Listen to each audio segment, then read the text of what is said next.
자, 오늘은 자녀와 부모들에게 주시는 말씀입니다. 자녀들에게 주시는 말씀이 순종하라, 부모를 순종하라는 순종에 포커스를 두고 있고요. 부모에게, 특별히 아비에게 주시는 말씀은 아비들아 너의 자녀들을 노엽게 하지 말라는 그 개념에 포커스를 두고 있습니다. 왜냐하면 언젠가 이제 하나님의 사람들로 일어나 독립되어 하나님 앞에 서야 될 그러한 자녀들이기 때문에 항상 우리 테두리에 있는 게 아닙니다. 항상 부모가 소유하고 있는 자녀들이 아니에요.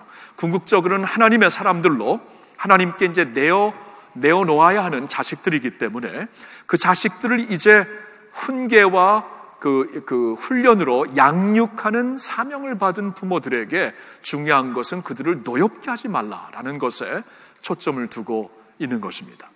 자, 이 말씀 오늘 특별히 이제 그 어버이 주를 맞이해서 자녀들에게 주시는 말씀, 부모에게 주시는 말씀이 굉장히 적합한데요. 이 말씀을 우리가 좀 제대로 이해하기 위해서 지난주처럼 이제 창세기에서 말씀을 먼저 보고 싶은데요. 창세기가 중요한 이유는 창세기에서 시작에 대한 말씀을 하나님께서 우리에게 전해주시고 있습니다. 인류가 어떻게 시작이 되었는가? 사람들이 어떻게 시작이 되었는가? 역사는 어떻게 시작된 것인가? 그리고 가정은 어떻게 시작된 것인가를 창세기에서 우리가 쭉 볼 수가 있습니다. 우리가 지난주에는 특별히 그 남편과 아내에게 주시는 말씀을 주목하면서 하나님이 처음에 인간을 어떻게 남자와 여자로 만드셨는가를 우리가 주목했다면 오늘은 또한 그 가정에서 아비들과 자식들을 향한 하나님의 원래 계획이 어떠한가를 말씀에서 보았으면 좋겠어요.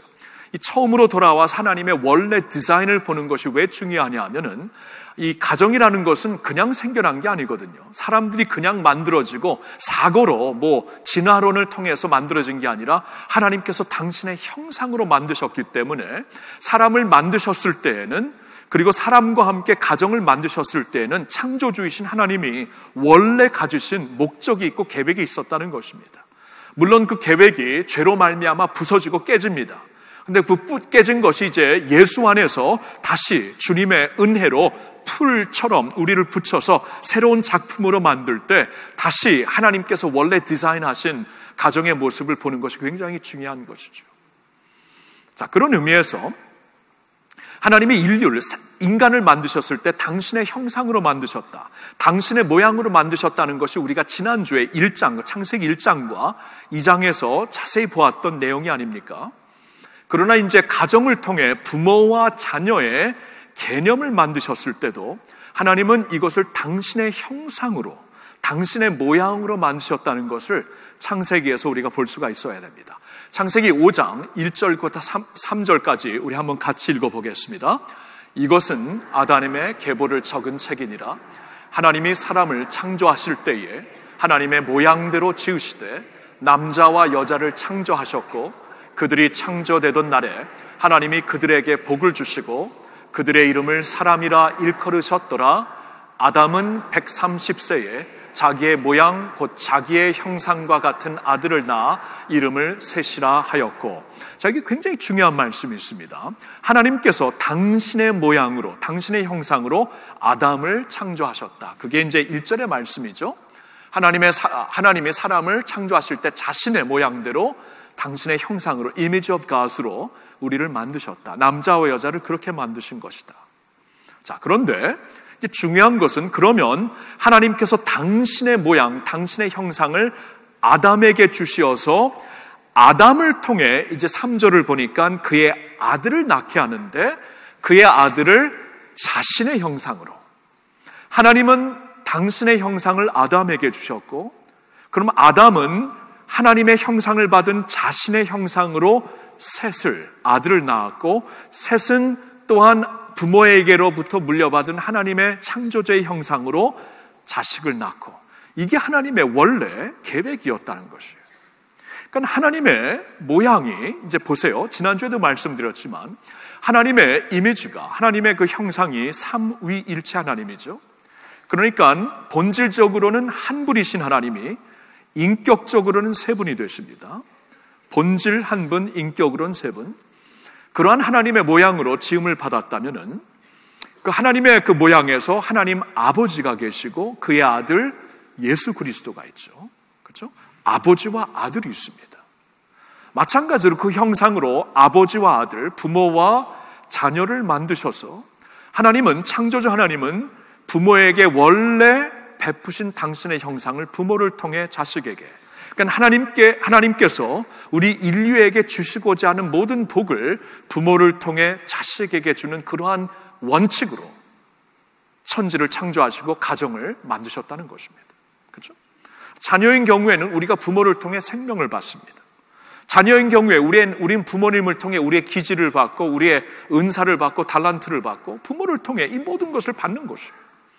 그러니까 하나님께서 인류에게 주시고자 하는 것을 부모를 통해 주시는 것은 하나님이 원래부터 당신의 형상을 따라 우리를 그렇게 지으셨기 때문에 그 원칙이 그렇게 가야 한다는 것입니다. 자, 그래서 이제 나중에 우리가 좀 더 보겠지만 하나님이 이제 약속이 따른 그 계명으로 5번째 계명을 주시죠. 제5계명이 부모를 공경하라는 것입니다. 근데 제5계명에서는 약속이 따라요. 이 5계명을 잘 따르면은 내가 장수하리라, 내가 잘 되리라. 왜냐하면 이게 하나님의 원래 원칙이에요.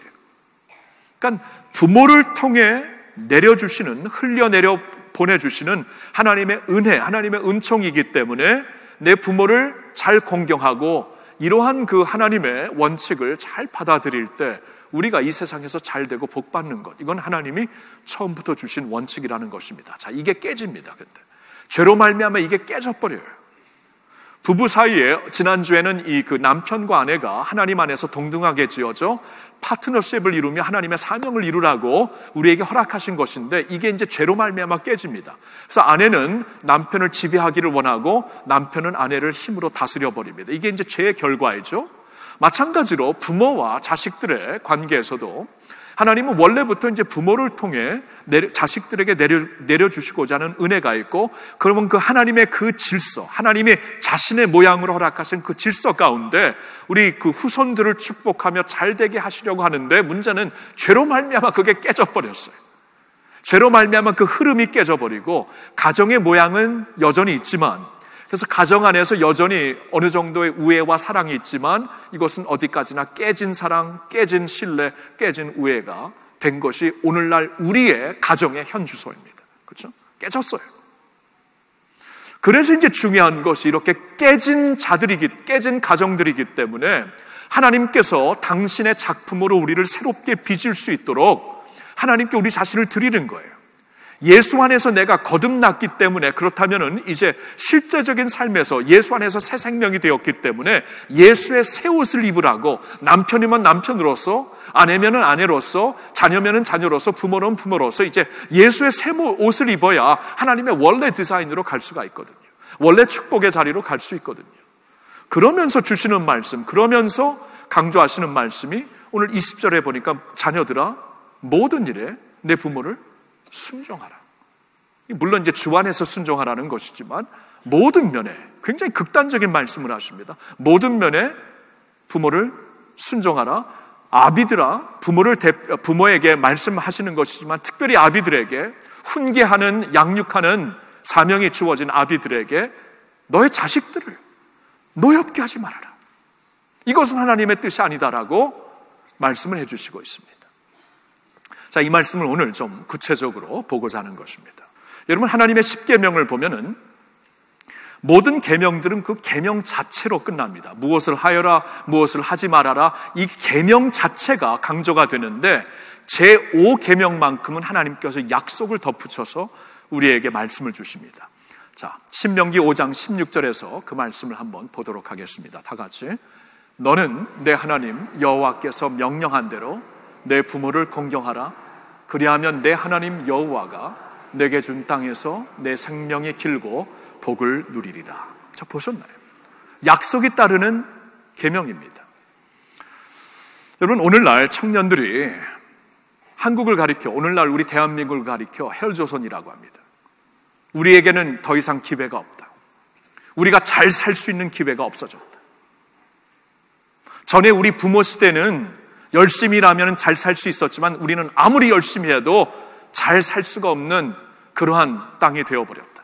나라가 되어버렸다 하면서 스스로 한탄하고 있습니다. 여러분, 이유가 무엇인가 한번 생각해 보셨나요? 무슨 이유로 이렇게 됐는가, 우리나라가? 왜냐하면 그 어느 때보다도 경제적으로 잘 살고 있는 나라입니다. 그 어느 때보다도 우리 생활 수준이 높은 때에 우리가 살고 있습니다. 그런데 왜 우리가 누리는 행복감과 축복감은 그렇게 저조한 것입니까? 생각을 해보셨나요?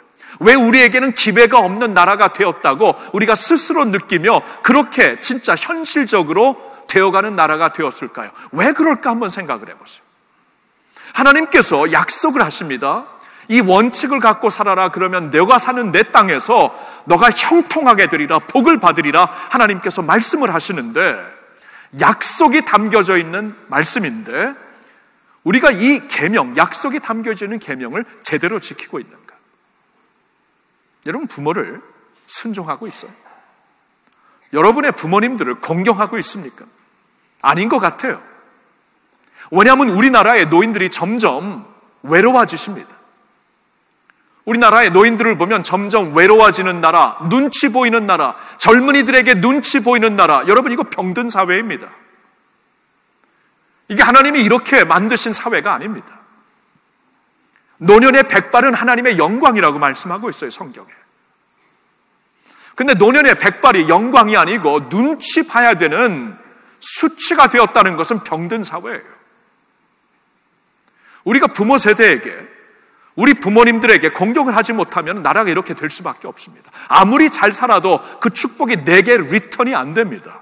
아무리 잘 나가도 그것이 내가 누릴 수 있는, 내가 느낄 수 있는 복이 될 수가 없습니다. 모든 면에 부모를 순종하라, 죄까지 순종하라는 말씀은 아니죠. 그러나 여기서 강조하는 것은 너가 선택하며 순종하지 말라, 그런 것은 아니다. 내가 마음이 내키면은, 내가 하고 싶으면 순종하겠다, 그게 아닙니다. 주 안에서 모든 면에서 순종하라. 그리고 독립이 된 후에도 복종하여라. 부모님을 존경하며 존중히 여기며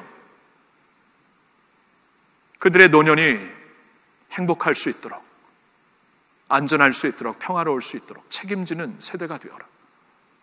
나 살기도 바쁜데요? 내 인생이 망가지고 있는데, 여러분, 하나님의 원칙을 지키지 않고 내 인생, 하나님이, 여러분, 그런 원칙 없습니다. 먼저 그의 나라와 의를 구하라, 그리하면 이 모든 것을 너에게 더해 주시리라 하나님이 약속을 하셨잖아요. 그러니까 먼저 그의 나라와 그의 뜻을 구할 수 있어야 돼요. 그래야 하나님께서 복을 주실 것입니다. 아멘입니까?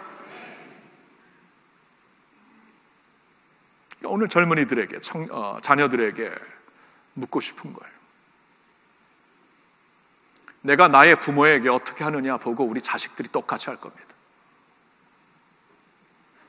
우리가 우리 부모님들을 잘 모시면은 우리가 노년이 되었을 때 우리 자식들이 우리를 잘 모셔줄 거예요. 나는 안 그러면서 그런 것을 바랄 수가 없습니다. 이건 원칙에서 깨진 것입니다. 알겠죠? 이제 자녀들에게 주시는 말씀, 부모를 공경하여라. 공경하고 있는지, 부모님을 존중하고 있는지, 우리 사회가 왜 이렇게 됐는지, 이렇게 사회가 되는 가운데는, 이렇게 병든 사회가 된 데는 우리의 책임은 무엇인지 물어봐야 되는 것입니다.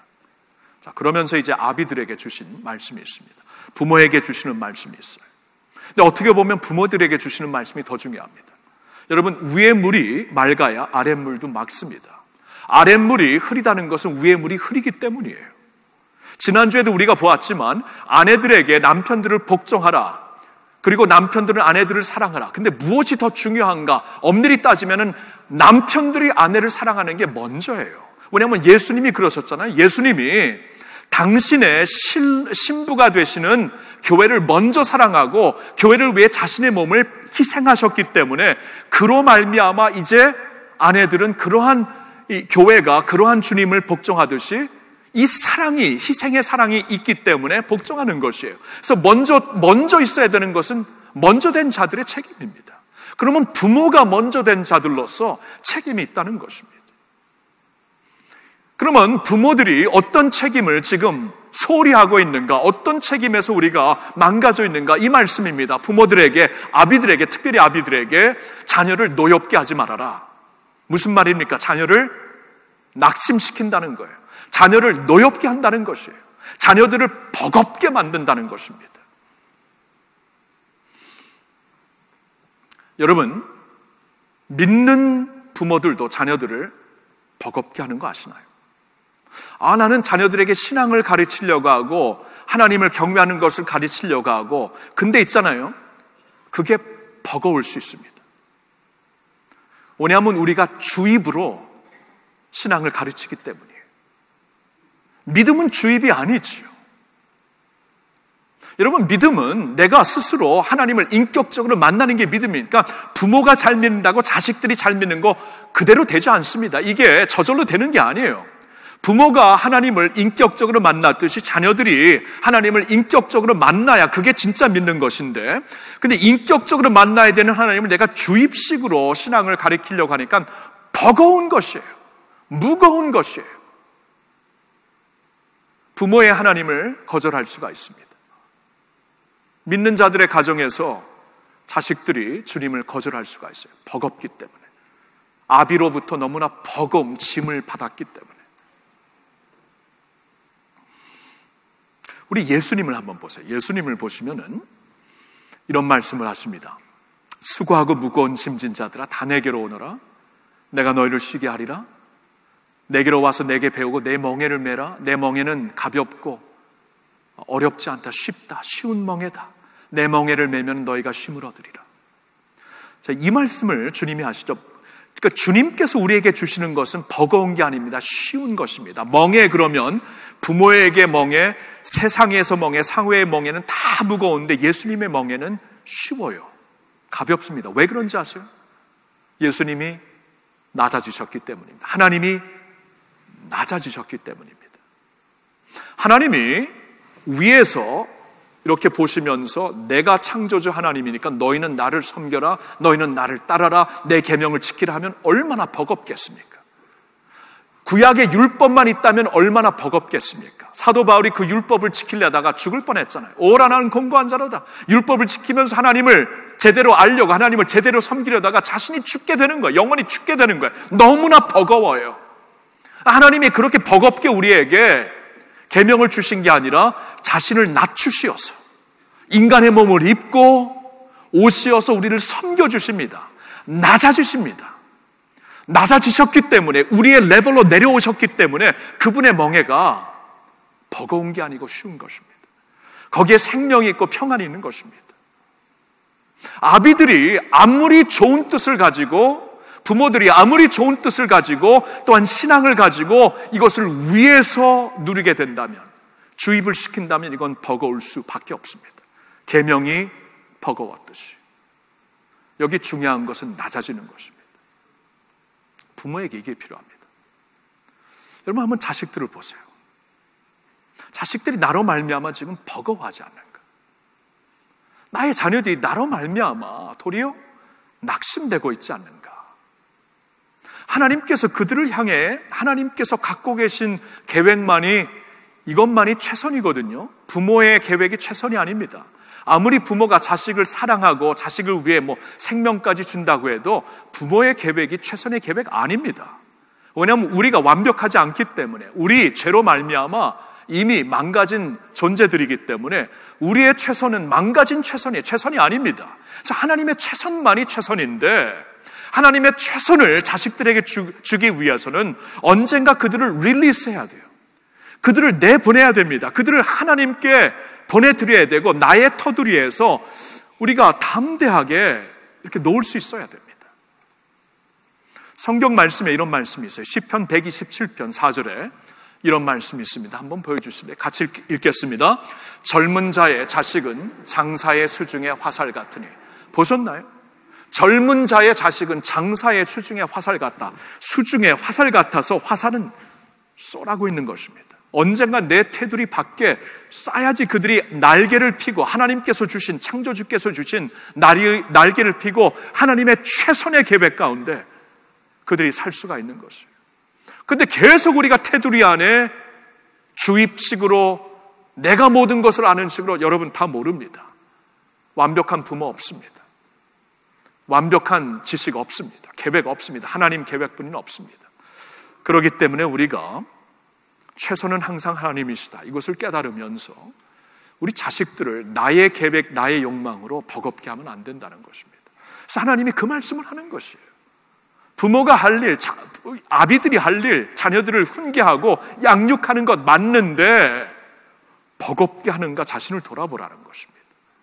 내가 하나님처럼 낮아진 아비로서 그들을 사랑하고 있는가 자신을 돌아보라는 것입니다.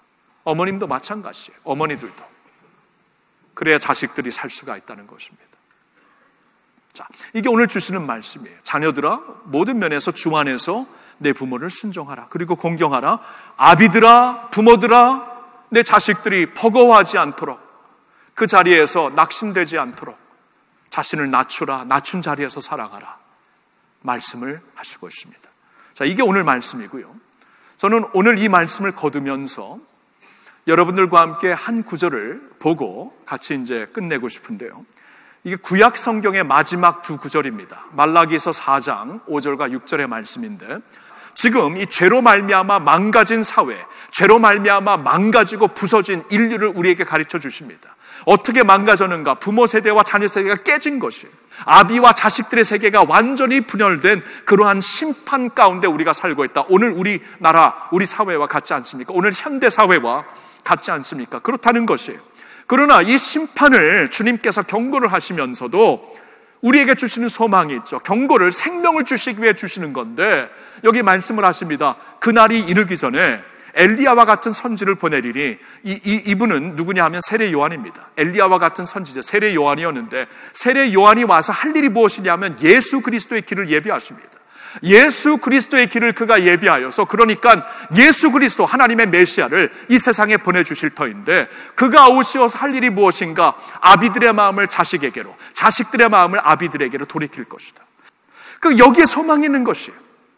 예수님으로 말미암아 이제 우리가 소망을 가질 수가 있는 것이, 우리도 이제 아비의 마음이 자식에게로, 자식의 마음이 아비에게로, 또 저의 경우에는 저의 자식의 마음이 저의 아버님에게로, 아버님의 마음이 자식에게로, 그냥 겉으로 형식적으로 유교적인 형식적으로 그냥 부모 공경, 자식 사랑이 아니라 진짜 가슴과 가슴이 만나는, 하나님이 원래 디자인한 것처럼 하나님의 가슴이 아비의 가슴을 통해서 우리에게 전수되는 그러한 모습으로 가게 될 수 있도록 예수님으로 말미암아 새로운 시대를 열 것이다 말씀을 하시는 것이에요. 여기에 소망이 있습니다. 맞습니까? 그러니까 예수를 믿는 하나님의 백성들에게 저는 이 소망을 외치면서, 이 축복을 외치면서 오늘 말씀을 끝맺히겠는데요. 여러분, 예수님을 믿고 예수 안에서 부서진 조각이 새롭게 만들어졌고 만들어지고 있기 때문에 이제 예수 안에서 이 죄악의 결과, 죄악의 흐름이 끝이 나고, 예수 안에서 이 죄악의 결과가 반전이 되고 역전이 되어서 아비의 마음이 자식에게로, 자식의 마음이 부모에게로 돌아가 회복되는 가정, 하나 되는 가정, 주 안에서 서로 축복하는 가정이 되시기를 우리 주 예수님의 이름으로 축복합니다.